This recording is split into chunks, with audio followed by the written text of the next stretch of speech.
Welcome to Daily Current Affair. Today is 9th of December 2022.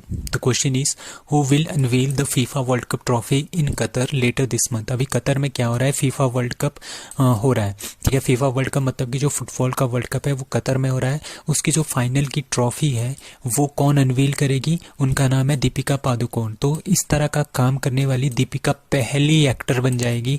ठीक है, जो इस तरह का जिसको ऑनर मिल रहा है. ठीक है, तो who will unveil FIFA world cup trophy? That is Deepika Padukone. Who won gold at Peru Para Badminton International? That is C. That is Sukant Kadam. Sukant Kadam ये जो है हमारे पास शटलर, इंडिया के shuttler, that is Sukant Kadam. ठीक है, और पैरा बैडमिंटन जो गेम है उसमें क्या हुआ, उसमें उन्होंने गोल्ड जीता है. कहाँ पे? पेरू में. ठीक है, और वर्ल्ड के ये नंबर 3 प्लेयर है इन पैरा बैडमिंटन.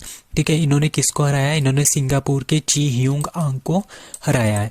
ठीक है, इंडिया वॉन. जो ये पेरू में पैरा बैडमिंटन इंटरनेशनल जो कंपटीशन हो रहा है उसमें इंडिया ने 14 मेडल जीते हैं. उसमें से 6 गोल्ड है, 1 सिल्वर है और 7 ब्रॉन्ज है.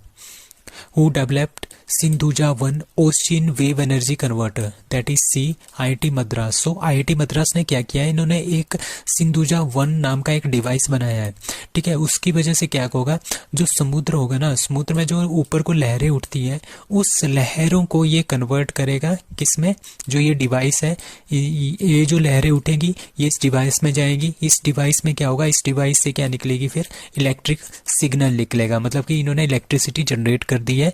ठीक है, उसका नाम है सिंधुजा 1. तो ये आईआईटी मद्रास ने किया है. इसको बोल रहे हैं ओशियन वेव एनर्जी कन्वर्टर. जो ओशियन मतलब कि जो समुद्र में वेव एनर्जी निकलती है उस एनर्जी को उन्होंने कन्वर्ट करना है किसमें? इलेक्ट्रिक करंट में इनको कन्वर्ट करना है. ठीक है, और इसका सक्सेसफुल ट्रायल भी हो गया है. ठीक है, इसमें 3 पार्ट है, एक फ्लोटिंग बॉय है, एक स्पर है और एक इलेक्ट्रिकल मॉड्यूल है. ठीक है, जो बॉय है ना, फ्लोटिंग बॉय, वो जो पानी में जो वेव्स ऊपर उठती है अप एंड डाउन, तो वो उसमें जाएगा. फिर स्पर में जो वेव्स है उसकी वजह से एक धक्का जैसा लगेगा उस स्पर में. उसकी वजह से क्या होगा, वो इलेक्ट्रिक जो मॉड्यूल होगा वो इलेक्ट्रिक सिग्नल जो है जनरेट करेगा. तो इस तरह का डिवाइस किसने बनाया है? That is IIT Madras. Saikhom Mirabai Chanu wins silver at weightlifting world championship in, that is C. Colombia. So Colombia में क्या हो रहा है, वेट लिफ्टिंग वर्ल्ड चैंपियनशिप जो है वो कोलंबिया में हो रही है. वहां पे मीराबाई चानू ने क्या जीता है? सिल्वर मेडल जीता है. फिर गोल्ड किसने जीता है? ठीक है, गोल्ड जो जीता है वो जीता है जिहांग हुई हुआ ने. ठीक है, जिहांग हुई हुआ चाइना की है. उन्होंने क्या जीता है? उन्होंने गोल्ड मेडल जीता है. सेकंड मेडल मीराबाई चानू को मिला है सिल्वर, और जो ब्रॉन्ज मिला है वो मिला है हुओ जिहुआओ चाइना की, उनको मिला है. ठीक है, तो ये मीराबाई चानू है.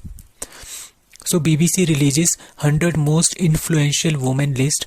How many Indian women are there in the list? So BBC जो है, BBC ने क्या किया है, वो BBC ने एक लिस्ट जारी की है. मतलब कि 100 मोस्ट इन्फ्लुएंशियल जो वुमेन है पूरे वर्ल्ड की, उसकी एक लिस्ट जारी की है जिसमें 4 इंडियन वुमेन भी हैं. ठीक है, कौन कौन सी है?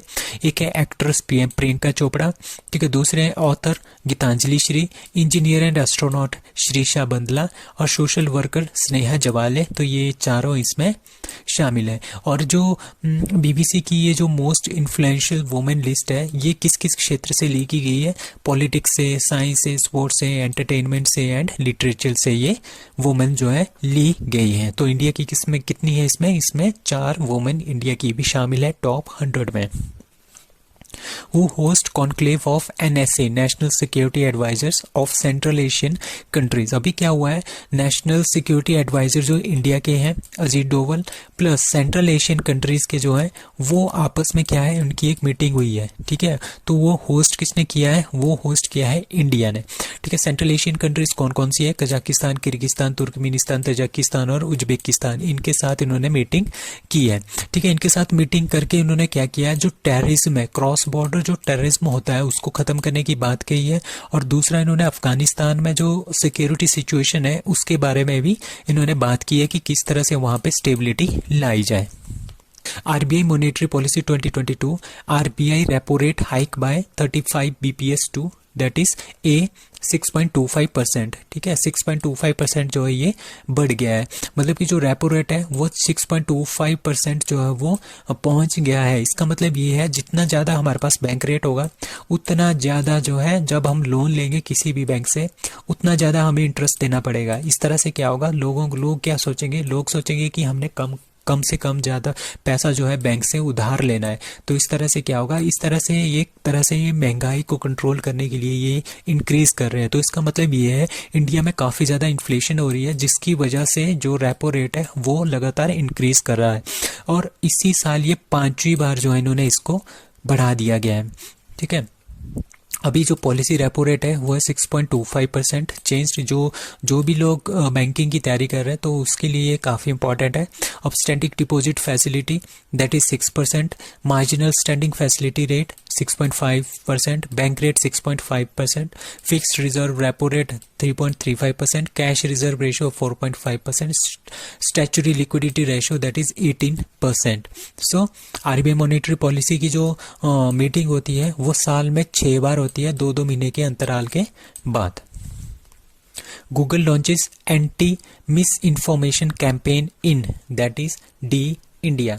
सो इंडिया में काफ़ी ज़्यादा क्या हो रहा है, काफ़ी ज़्यादा मिस इन्फॉर्मेशन जो है वो आ रही है, मतलब कि जो फेक न्यूज़ है वो बहुत ज़्यादा आ रही है, जिसकी वजह से गूगल ने वहाँ पे एंटी मिस इन्फॉर्मेशन कैंपेन जो है वो लॉन्च किया है। कहाँ पे, इंडिया ने।